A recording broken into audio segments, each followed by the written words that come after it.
વિસાવદરના ધારાસભ્ય ગોપાલ ઇટાલિયા અને મોરબીના ધારાસભ્ય કાંતિભાઈ અમૃતિયા, આ બંને વચ્ચે જે ચેલેન્જબાજી છે છેલ્લા 2-3 દિવસોથી ચાલી રહી છે અને આ ચેલેન્જબાજીની સમય મર્યાદા તો 12 તારીખની નક્કી કરવામાં આવી હતી, પરંતુ એવું લાગી રહ્યું છે કે હજુ પણ આ બંને જે ધારાસભ્યો છે એ એકબીજાને સામસામે ચેલેન્જબાજી કરી રહ્યા છે અને આ જે છે એને એ દોરને એ લોકો યથાવત રાખી રહ્યા છે. કાંતિભાઈ અમૃતિયાએ ગોપાલ ઇટાલિયાને એક કવિતા લખીને ટોણો માર્યો છે. શું છે સમગ્ર વિગત જાણીએ અહેવાલમાં. જય હિન્દ, BSN TV ન્યૂઝ પર આપની સાથે હું છું નિધિ ગઢવી. અત્યાર સુધી તમે સાંભળ્યું હશે કે ડાયરાના જે કલાકારો હોય છે એ જ્યારે સાહિત્યની કે કોઈ મોટી મોટી વાતો કરતા હોય છે ત્યારે મોરે મોરા અને આવા બધા શબ્દોનો પ્રયોગ એ લોકો કરતા હોય છે.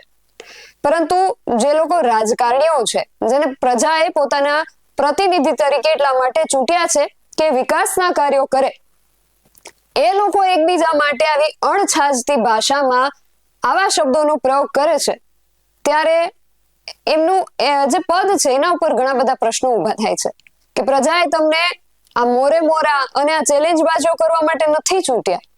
વિકાસના કામો કરો, એના ચેલેન્જ કરો, એની સ્પર્ધા કરો તો કઈ કામનું, બાકી આ મોરે મોરા અને ચેલેન્જબાજીઓથી કઈ નહીં વળે. મોરબીના ધારાસભ્ય કાંતિભાઈ અમૃતિયાએ ગોપાલ ઇટાલિયાને એક કવિતા લખીને કઈક ટોણો માર્યો છે.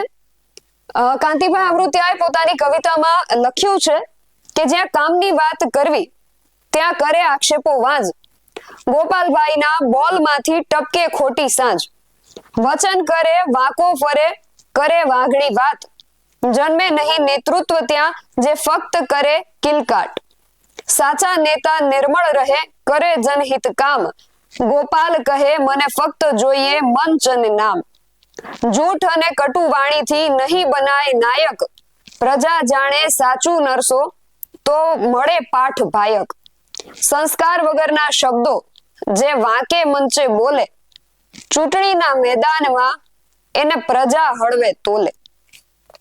અને નીચે લખ્યું છે #મોરે મોરો.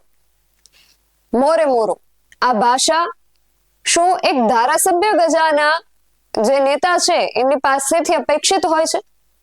પ્રજાનું એટલે કે તમારું આ વિશે શું માનવું છે અમને કમેન્ટ કરીને ચોક્કસથી જણાવજો. આવા જ વધુ અહેવાલો સાથે મળતા રહીશું. તમે મારી YouTube ચેનલને સબસ્ક્રાઇબ કરવાનું અને અમને Facebook અને Instagram પર ફોલો કરવાનું ભૂલશો નહીં. બાકી અવનવી અપડેટ્સ માટે આપ જોતા રહો BSN TV ન્યૂઝ. નમસ્કાર.